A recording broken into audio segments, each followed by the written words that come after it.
Cresci ouvindo as pessoas afirmarem que quando chega a hora de alguém partir desse plano terreno para o eterno, não há nada que possa ser feito. Um pensamento fatalista, determinista, onde tudo simplesmente vai se cumprir de acordo com um script divino que foi não apenas determinado de forma antecipada, mas não pode ser alterado. A pergunta é, será que isso é realmente assim? Esse é o assunto da nossa conversa hoje, nos próximos minutos. Nós vamos falar a respeito do que a Bíblia diz sobre esse assunto. Fique comigo.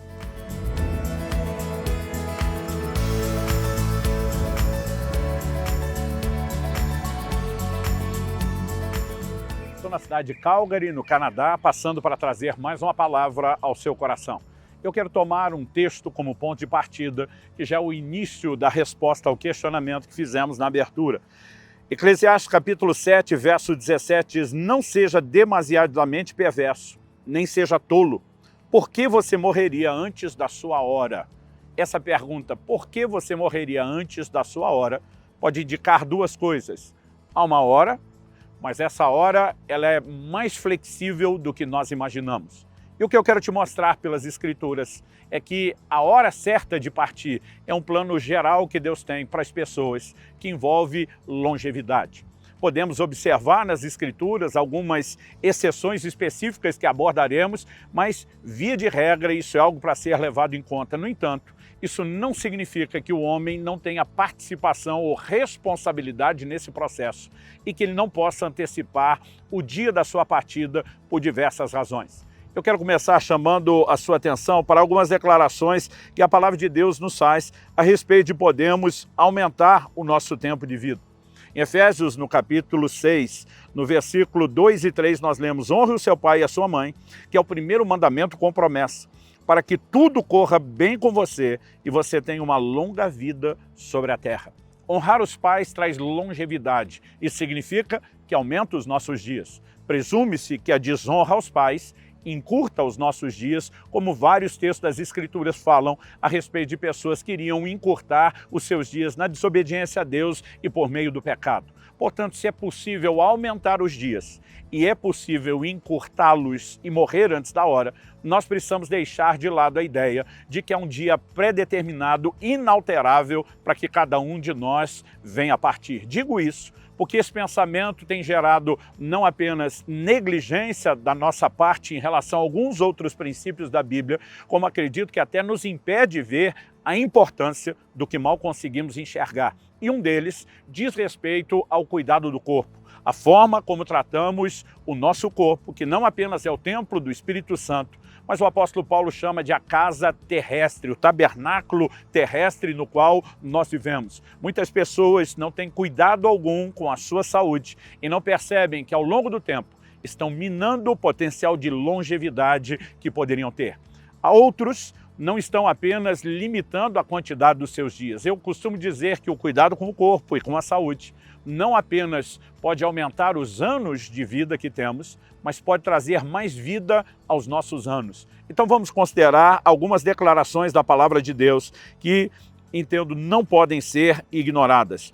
Uma delas diz respeito a esse plano geral, né? Eu falei a respeito de uma hora generalizada que Deus tem para a nossa partida. No livro de Jó, no capítulo 5, no verso 26, nós lemos: em robusta velhice entrarás para a sepultura, como se recolhe o feixe de trigo a seu tempo. Quando a Bíblia fala do tempo, não fala de uma hora, de um dia, né, que foram determinados num calendário, mas fala de um processo. Então, assim como o trigo não pode ser colhido quando ainda está verde, precisa se esperar o tempo, né, em que ele maturou, também nenhum de nós deveríamos partir antes de robusta velhice. É lógico que estamos falando a respeito do que podemos classificar aqui do plano genérico, generalizado de Deus, porque há exceções.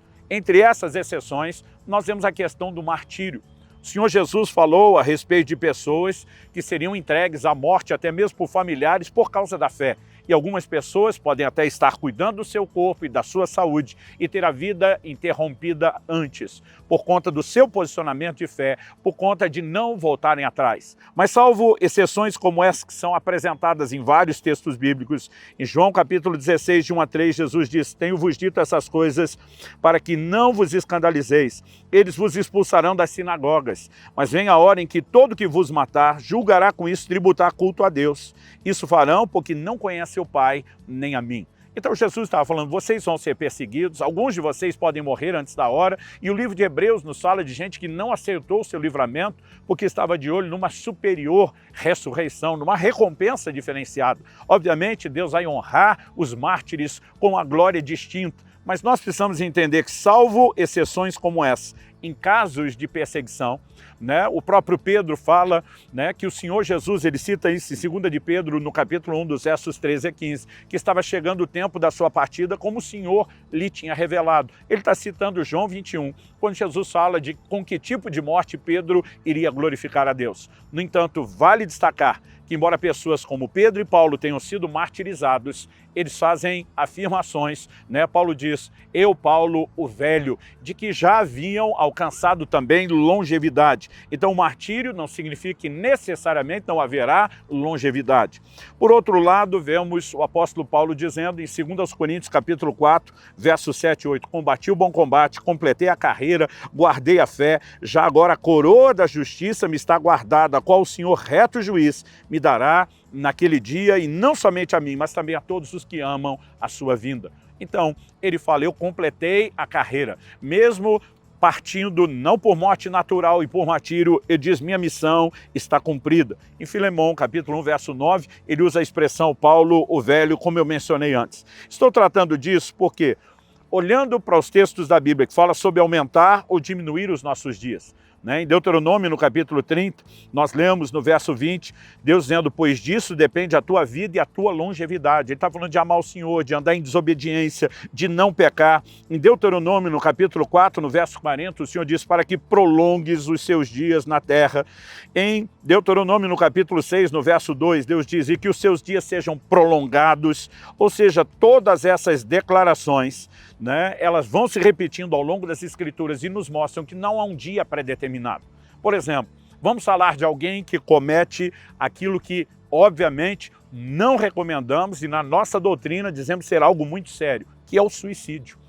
Essa pessoa, ela simplesmente matou porque chegou a sua hora, porque Deus determinou que assim o fosse e não é a escolha dela. Muitas vezes essa forma de pensar tem simplesmente alimentado todo tipo de negligência, seja falta de cuidado com o corpo e com a nossa própria saúde, ou sejam decisões de pessoas de interromper a sua vida quando não deveriam fazê-lo. A verdade é que o homem pode interferir nesse processo. Nós vemos, por um lado, Elias dizendo ao Senhor, melhor me morrer do que viver, toma a minha vida, e ele acabou sendo levado, ainda que não imediatamente, pelo Senhor. Isso significa que aquele era o horário pré-determinado para que Elias partisse? Não, ele nem completou sua missão. Deus mandou que ele ungisse Eliseu, profeta, em seu lugar, para terminar o que ele não terminaria. Vemos também Ezequias, que quando o Senhor diz, você vai morrer, ele não vai viver, ele vira para a parede, ele ora, ele chora, ele clama ao Senhor, e Deus diz, estou aumentando os seus dias. Significa que por oração e fé podemos mudar o tempo que foi determinado para a suposta morte, como se fosse agendada, marcada. Algo que me chama a atenção, e aqui eu quero que você realmente me acompanhe, é a declaração que o apóstolo Paulo faz, escrevendo aos Filipenses, no capítulo 1. O apóstolo Paulo, ele fala a respeito de uma decisão. Ele começa dizendo no verso 20, minha ardente expectativa e esperança é que em nada serei envergonhado, mas que com toda ousadia, como sempre, também agora, Cristo será engrandecido no meu corpo, quer pela vida, quer pela morte. Então Paulo sabia que mesmo sendo martirizado, Cristo seria engrandecido. Mas a pergunta é, quando morremos antes da hora, simplesmente por deliberada negligência, estamos glorificando a Deus com a nossa morte? Evidentemente que não. No verso 21 ele diz, porque para mim o viver é Cristo e o morrer é lucro. Ele diz, entretanto, se eu continuar vivendo, poderei ainda fazer algum trabalho frutífero. Assim não sei o que devo escolher. Paulo está falando sobre escolher. Eu não sei se eu continuo vivendo mais, eu não sei se eu vou partir, se ele não tem nenhuma participação nesse processo. Por que que ele usaria a expressão não sei o que escolher? Verso 23, estou cercado pelos dois lados, tendo o desejo de partir e estar com Cristo, que é incomparavelmente melhor, mas por causa de vocês, é mais necessário que eu continue a viver. Então no verso 25 ele diz, convencido disso, estou certo de que ficarei, permanecerei com todos vocês para que progridam e tenham alegria na fé. Em outras palavras, Paulo está dizendo, estar com Cristo é maravilhoso, é incomparavelmente melhor, mas ele está dizendo, eu tenho toda a eternidade para desfrutar isso. Então ele diz, o céu pode esperar, porque se eu tiver mais tempo de vida, eu posso ser mais útil para o reino de Deus, eu posso abençoar a vida de muito mais pessoas. Anos atrás, comentei com um amigo que me recriminou quando ainda eu não entendia a importância do cuidado do corpo, não levava essas coisas a sério. Falei para ele, tenho medo nenhum de morrer, de partir e estar com Cristo, que é incomparavelmente melhor. Ele olhou e falou para mim, vai ser ótimo estar lá, mas depois de estar lá, você não pode completar a missão que só pode ser feita aqui. Ele falou, isso? Se você der a sorte de morrer depressa. Eu lembro que eu assustei. Ele falou, porque muita gente vai ficar numa cama, sofrendo, dando trabalho para a família. E ele falou, a maioria não consegue partir imediatamente. Aquilo me fez realmente parar e pensar. Será que entendemos o que é a mordomia do nosso corpo? Um assunto que eu vou abordar em outro vídeo. Nós precisamos compreender esses princípios espirituais e não ser negligentes. O céu pode esperar, nós o desfrutaremos por toda a eternidade, mas enquanto vivemos aqui, temos que viver com sabedoria, temos que viver com inteligência, temos que ter um posicionamento de procurar cuidar da melhor forma possível do nosso corpo. Uma frase que me chamou muita atenção anos atrás é de um avivalista chamado Robert Murray McCheyne. Ele morreu muito novo. E a frase que se tornou célebre, famosa dele foi, Deus me deu um cavalo e uma mensagem. Eu matei o cavalo, já não tenho mais como levar a mensagem. Que Deus nos ajude a escapar dessa insensatez, parar de acreditar que está tudo predeterminado e que nós temos responsabilidade de, por meio das nossas escolhas, sejam a prática de princípios espirituais ou a escolha de uma vida saudável e o devido cuidado do corpo, a prolongar os nossos dias. Não apenas porque queremos ficar muito tempo na Terra, mas para viver de forma saudável e cumprir todo o plano e o propósito de Deus. Que o Senhor nos ajude a entender e a praticar essas verdades.